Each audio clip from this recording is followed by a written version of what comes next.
Hey, what's going on, everybody? Thanks for tuning in to this week's Productive Agent Podcast. My name is Tony Ruiz, and I'm the founder and host of the Productive Agent Podcast and Facebook group. Today, I'm joined by my good friend and amazing producer, Mr. Cedric Dequin. Thank you for having me. Thank you. Yeah, absolutely. I'm excited. You know, this is we met.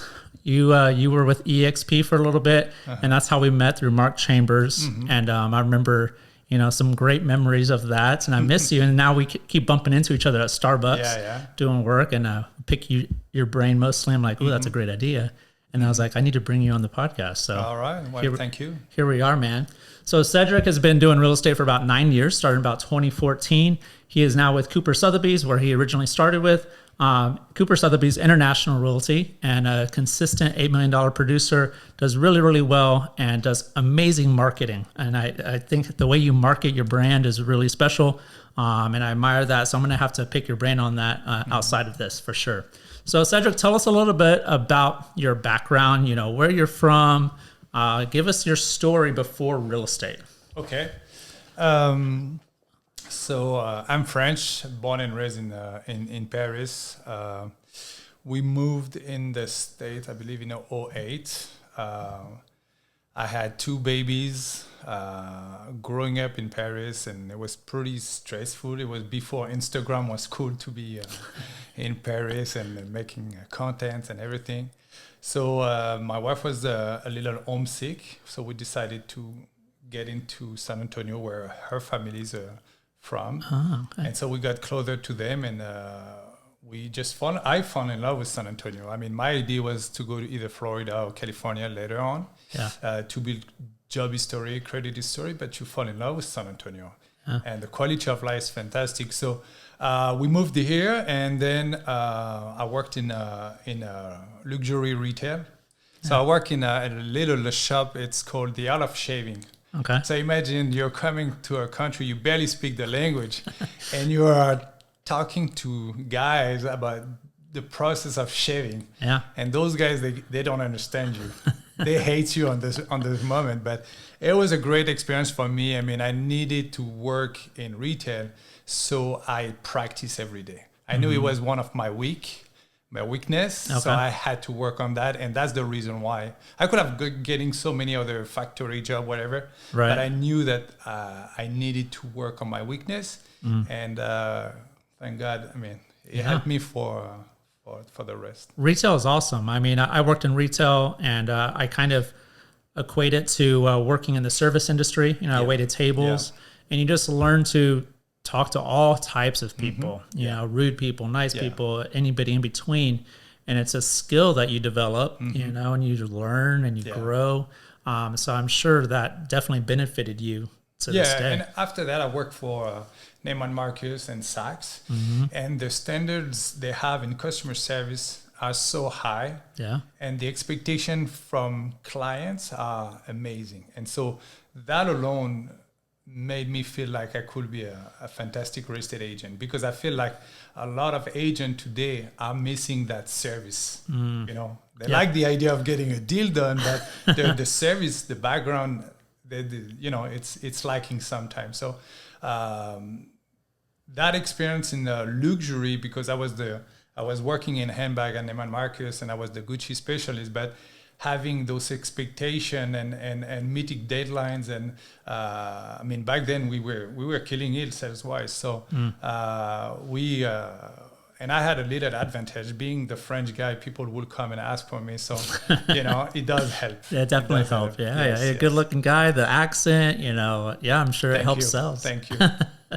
But can you go a little bit deeper on the expectations that those luxury stores kind of set, and kind of how that fed into your growth and leading into luxury real estate? Yes, there's a lot of things that you guys don't see, but half of the time we will be chasing. Of course, when you go to a store, you see people helping you and coming to you to be, you feel like they're pushy and everything. Yeah. But most of the time, we're actually on our phone. We're texting clients the new handbags that just arrived.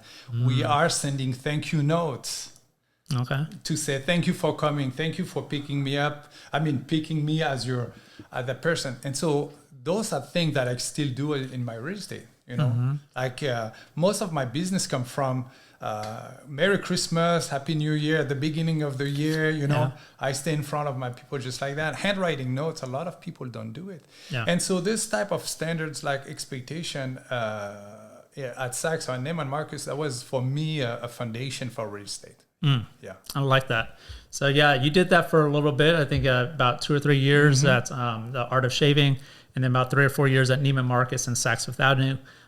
So can you talk about your experience with, working with luxury high-end clients and what that was like? Yeah, those people are very well-rounded. They're educated and they tend to know what they want. So there's no BS, if you will. Sure. They know the product better than you. They've seen it. They follow the trend. They're on Instagram and everything. So when they want something, it has to be delivered properly, quick, seamless, no headache. Yeah. And I think that's where you excel. Not only by doing that, but also by be proactive. Put it in front of them before it's a thought, before the girlfriend is bringing it up. When you do that, it's fantastic. It's the same for buyers. Yeah. A buyer that you work with, if you figure to get an off-market deal, he's appreciated. He's like, wow, Cedric got me access to a property that's not even on the market. Yeah. We're the first one to look at it, So that's a big deal. They understand you work hard to get to that thing. That's a service that not every agent, how many agents who are not part of real estate group, they're not part of network, they barely talk to other agents, so they don't have that access to other properties and other agents. So you're going above and beyond, of course, and providing that service. Of course. Yeah, talk to us a little bit about that. I know that's jumping ahead really into like the real estate business, which we'll get deeper into here in a second. But you talk a lot about off-market properties and doing all that.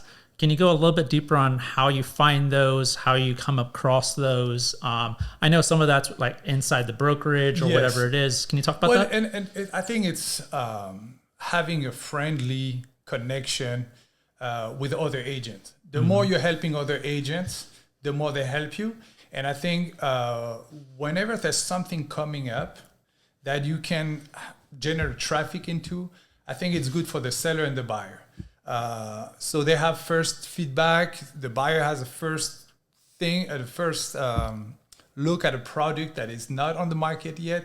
Yeah. So having an exclusive access to something like this, it's very valuable. Sure. And so when you get a chance to close deal like this, I mean, it's a real value. Yeah, makes you look really good. Yes, but at all price points, you always have somebody like, hey, I've got that 250 in that area, and all of a sudden you have that one investor there you've been talking with. Hey, it's coming soon.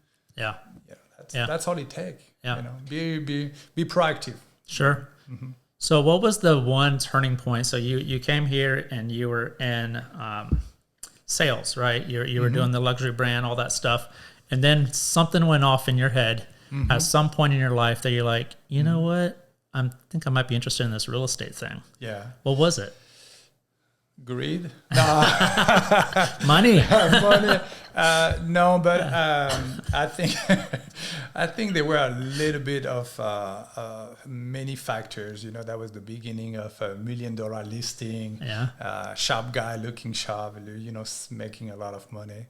And I had access to a luxury clientele that I thought, maybe if I can bring them into that universe, maybe I can make a decent living. Yeah. I had an anecdote where a client, very sweet, she was talking about a new build. So she was saying, hey, I'm going to have to take it easy on buying bag with you.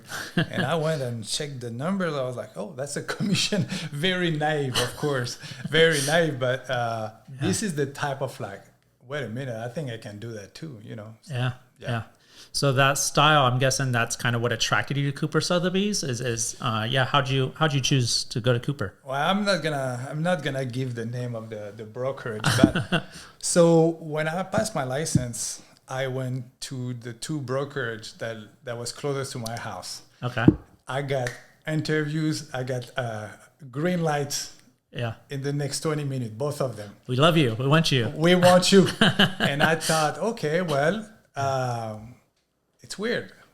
Yeah. You know what I mean? Sure. I didn't feel like Why do you want me? Like I'm brand new. Yes, I'm like, yes. yeah. And so I was talking with somebody, and I didn't even know about Sotheby. I didn't know that was the next level up. And what I did was funny because I called them a few times, and each time was like, sorry, we don't hire a new agent. We just don't take anybody who doesn't have any experience. Right. And and I understand that. But I called many times, every single office. And one day, one of the lady that used to work there, she was very sweet, but she slipped the first name of the manager there. Okay. And I called back 5 minutes later saying, hey, hi, I want to talk to that person. And I went just through. And I talked to her, and she catch up on the accent. She liked the idea of, okay. And I was working for Saks, so she told me, well, if you can come during your break, okay, come over. And we spent an hour. I mean, we had a really good feedback, and I think there were another agent who was very productive that had the similar profile than me. So he was like, well, look what's going on with this guy, so maybe we want to give him a shot. And so I was able to get in Kuper Sotheby's, but I was very grateful for that because not everybody has that chance. I didn't even think about that. You know, as I was asking that question, it's like it's not typical because they usually have to produce so much. You have to have experience. Yeah. So what do you love about Kuper? Once again, the standards. Yeah. I mean, you were talking about the marketing. I mean, the guidelines are just very sharp. I mean, we have a whole team of people working on making us look good. Yeah. Trust me, when I see it. It's sexy. I went to other brokers. I see what agents consider good when it comes down to marketing. And now having a whole group of individuals with the right eyes and very strong guidelines make it a lot easier for us to promote our brands. You know, and we are each other's brand, right? I'm Cedric Dequin, and I create whatever I put on my social media. That's part of my brand. But my brand associated with Sotheby's, it's even bigger. Sure. And I think the crazy thing about Sotheby's is that our network is just so amazing. I mean, the referral, we get phone calls from pretty much everywhere in the States, but for me, even in the world, I mean, I've had the chance to chat with a French agent in the south of France because actually I've got a client who's selling a small condo waterfront in the south of France very soon. So, you know. That's pretty good. That's decent. Yeah. Do you have Victor Wembanyama? Do you have his phone number yet? No. I know you were trying to work on that. No. He's going to have to have a house here in San Antonio. Oh, I'm sure he will use a Sotheby's agent. Probably. Yes. Well, that's cool. So take us back if you can. 9 years ago, you find your brand, Kuper Sotheby's. You're excited. You join. What was that first year like? I mean, you didn't know a whole lot about real estate, I'm assuming. Most of us, this wasn't our first career. We're doing something else and like, let's do real estate, you know? So what was that like? So I did a lot of phone duty, but it was not the phone duty that you think like all glamorous and everything. I took a lot of renters. Okay. So the office was in Alamo Heights. I was taking everything and anything. I think I drove all around town. I was helping a lot of renters. So I mean, I was paying. It was not a great pay, you know that. But one of the big things for that first year was me being able to convert a FISBO. And I never worked with a FISBO ever again, but it was a $500,000 in my area in the north side, and I was able to help her out. She didn't have the schedule. She had kids. She's got a pet, and I was able to be very hands-on. And my knowledge and expertise of the area definitely helped. And back then, funny story for people who know about Broker Underground. I literally put that house on Broker Underground. We had 3 showing, 3 offers. Wow. She was blown away. Yeah. Yes, yes. But we cleaned it up. You know, we did a lot of things. But the fact that I was there to open it up, it worked out. I mean, we got it sold right away. It was a great sale. But she bought a house. She referred me to another lady. The other lady referred me to somebody. I ended up with the first year, I think 3.5. Yeah. A little over that, but all in my area, and I was very happy with that. Yeah. And you were, I think people don't understand when they get into the business, like it's a lot of work. It's not just like luxury. It's like, oh, it's just falling in your lap. I mean, you're grinding. The first year is brutal because you assume everybody and anybody will work with you. Yeah. But the truth is, everybody and anybody know more about real estate than you. You know, that's the truth. Or they don't trust you because you're new. Like, what do you know? Yeah. And once you get like a sale or 2 under your belt, then it starts kind of rolling. Yes, I think that's what helped me grow my business. Actually, I think the social network, you know, Facebook, Instagram, he helps tell your story. And show everybody that you're busy. And when you're busy, you make something happen, right? And when people start seeing you doing open house and have one closing, you have an inspection, you know, you have all that thing. And all those, the tracks of success, they want to be part of it. They're like, hey, he's doing great. Okay. And then you're getting reward, awards, you know, you get a top whatever, and everybody is excited. So now you're definitely the expert in your surrounding, your circle, and so it's important to keep that. I think referrals are my number one way to bring business. Yeah, and referrals, you know, we talk all about that. Like the perfect situation is that you're focused on listings, right? You promote those listings that lead to buyers, and then referrals. That's what we all want, but you kind of have to do the rentals, get some clients, get some deals going, and then it starts picking up. You start getting referral. Your phone starts ringing, all those things, So I think people don't understand that. It takes a minute to get going. Yeah, I don't do rentals anymore. But whenever you need to build that momentum of being busy, when you don't know San Antonio and the area, get familiar with places, areas, school district. I think the renters are fantastic. Nowadays, it's a little bit more complicated because they open Zillow and they call right away the listing agent. So if you have a friend who is starting and it needs help with the renter, I mean, if I'm a new agent, I would definitely push on that. Yeah. I know that you do a good amount of open houses. Have you been doing that a while? Since the beginning. The cool thing with, and it's funny because I see a lot of agents, they go and they do open houses everywhere. I think it's a huge waste of time. Yeah, I agree. I try to stick to my area. I've got my area of expertise. That Stone Oak 281 area where Encino Park, where I know all the neighborhood, the price point, the builders and everything. I'm very comfortable, very confident. And when you meet me for the first time, you know right away. If I didn't sell 2 houses and I'm doing an open house on a $1.2 million, I don't know nothing about the neighborhood. I don't know nothing about the amenities, the quality of clientele and everything. You know what I mean? Yeah. And so I believe in definitely doing open house because you can be in front of a lot of people, but you can be in front of a lot of neighbors as well. You know? So if you are consistently doing it in one area, you will become the face they see over and over because there's a lot of curious neighbors. They want to see what's the new house. They get ideas for remodeling, for example. But I really believe in open house, especially with my accent. People, they tend to remember me, so it does help. Might as well use it to your benefit. Might as well, Yeah, for sure. No, I completely agree. When I started, I was in the Churchill area because that's where I taught. And, you start doing enough and you bump into the same people and they're like, hey, how's it going? I saw you last week. What's going on? So, I definitely agree with that. So it's would you say that that's kind of helped build your business through the years?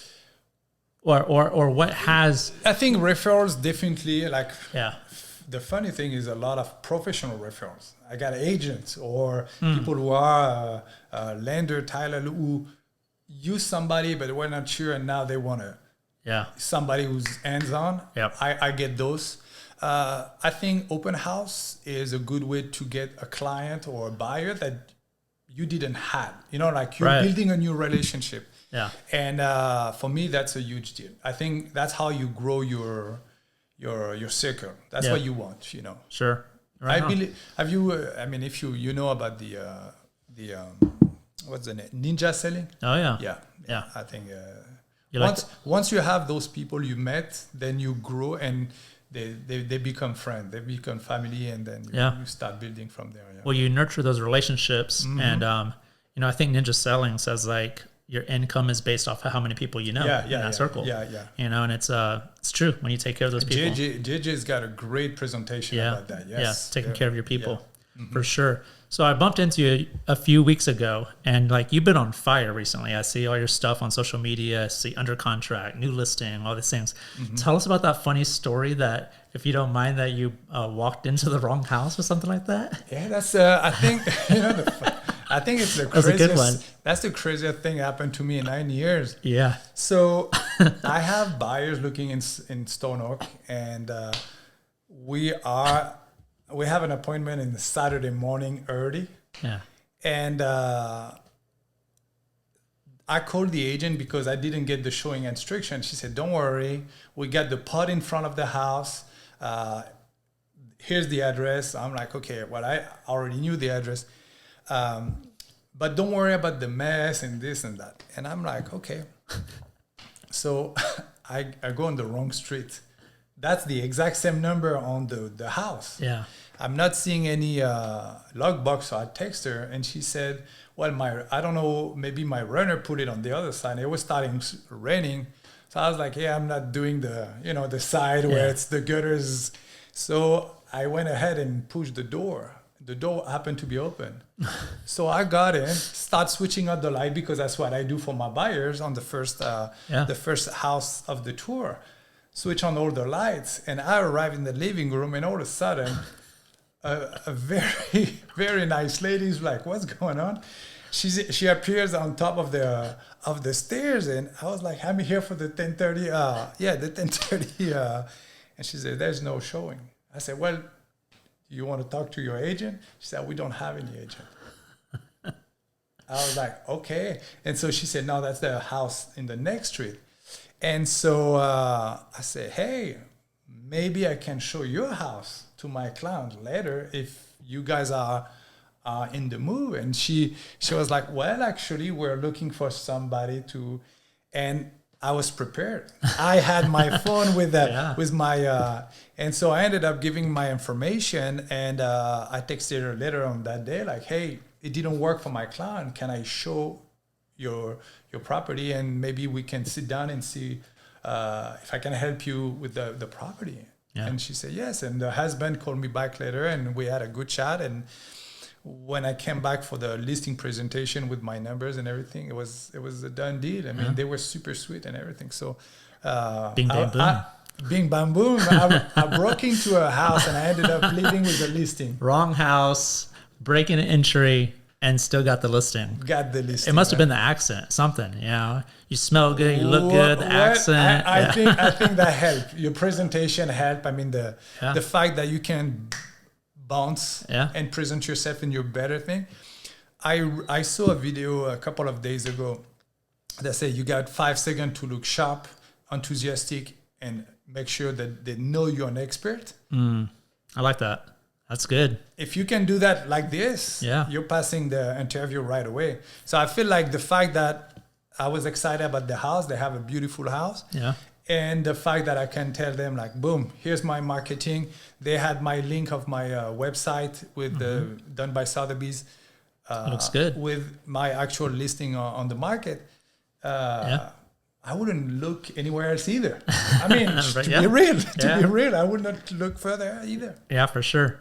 So talk to me a little bit about your day-to-day, week-to-week. You know, we sat down and talked, you know, how you're generating so much business. Yeah. And you talked about like your whiteboards, I think it is. Can you Yeah. talk a little bit about, what you focus on, who you're talking to? I'm terrible because I'm visual. I need to have my numbers in front of me. I need to have the name of my people. And so I have three boards. Yeah. The first board is the people, I would say hot leads. People who shoot me a text and say, hey, we might be looking into something, or hey, Cedric, we're about to start moving things around. We're considering selling the house. And so those are my hot priorities. I need to find them something. I need to, so that's my first one. Okay. Those I need to be converted by 60 days. I mean, I need to have, I have a system of little. So you're finding a solution to pretty much each Yes, one. This yes. person needs this. This is a daily stuff for me. Okay. That those guys, they're all on the list. If they're not already on the other board working, that means I need to figure something. Tomorrow I'm doing 12 preview for an Austin investor, Cash. Yeah. She's been on my board for a while. I've been going and say, but every week she's on my top list. So there's a few people like this. My next one is my what I call my Gold Star team. Those are my Gold Star? Gold Star team. Okay. All those are my past clients. Oh, okay. Yeah. Friend, family. Yeah. Kind of your VIPs type of thing. All my clients are my VIPs. Sure, I like to think that they're all. I like that. But I think there are people that I think have a potential to make moves in the near future. People who have helped me in the past. People who tend to refer me fairly quickly. Yeah. So I have that once a month. I have to be in touch with them one way or another. Sometimes it's just to say, hey, I'm sending you a gift card for Starbucks. Yeah. Little something like this. I've got so many anecdotes about people really emotionally reacted to a little gift, like a $10 card, a $25 card, and they loved it. Yeah. And the last one is my buyer sellers under contract, my numbers, like how much did we close? I have goals. I have to be able to see them. Yeah. And I think I do, by looking at it, putting my energy into growing that, it worked for me. Yeah. It triggers your brain too. Yes. You see a name and you go, oh, I got to do this. Right? Yeah. No. And it's important, like I sell, sold or coming soon, or, you want to make sure that there's something behind. So for me, it's you focus. I just did it yesterday actually on my Motivation Monday. Yeah. You grow on what you focus. And so production for me, my clientele, giving them great service, it helped me. That's where, for me, Sotheby's was a better fit for me because of that. Okay. Because that's all we do. I like to think Sotheby's agent are a Formula One pilot. Okay. I like it. You like it? Yeah. The idea is we're the best. Okay. All we have to do is drive the business. Yeah. Everybody else around change the tires, they do the stuff, they clean it. The vehicle's great. Everything else around is for us to go faster. So my thing is, if you go to Sotheby's and you suck at Sotheby's, you're not going to be great anywhere else because you're going to have to change your own tires. You're going to have to do all the other stuff somewhere else. So yeah, I like that. Good plug. Good plug for Sotheby's. Yeah, no, I like it, man. We're not recruiting, so it's useless. Well, that's cool. You mentioned something about your Monday motivation, and I know you're pretty active on social media. How do you approach that, and how are you as consistent as you are with that? Do you have a plan in place for your social media? No, I mean, my thing is it has to be organic. Of course, I push my listing, when you get a listing, you get 5 opportunity to launch some content, Okay. Coming soon, just listed, inspection, under contract, just sold. Yeah. That's a lot of content already. Yeah. So when you have multiple property, that goes quick. Yeah. My thing is I try to inspire. Be inspiring, and the rest is I don't get into politics. I don't get into stuff. I try to keep my opinion for myself. What I'm looking for with social media is if people look me up, they get into my Instagram and think, okay, he's busy, he's doing good, he's got great product. let's work with him. Yeah. You know, testimonial. I love those. Yeah. I love when I get a good word from a client, a friend. You know. Yeah. Because it's fantastic. You know. No, I love that. Yeah. No, you're doing a great job, man. So in wrapping up here, talk to the agents out there. What are your like one or two takeaways? They're like, man, you know, if you want to take your business to the next level, whether no matter what level you're at, these are the things that you believe are important to focus on. I saw a video a couple of days ago where the CEO of Audemars Piguet, AP, one of the most prestigious watchmaker in the world. French guy, very easygoing, if you will, for that type of job he has. Yeah.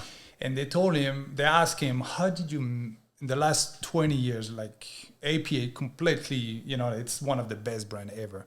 How did you make it? He said, I knew I had a fantastic product. All I needed to focus was on establishing fantastic relationship.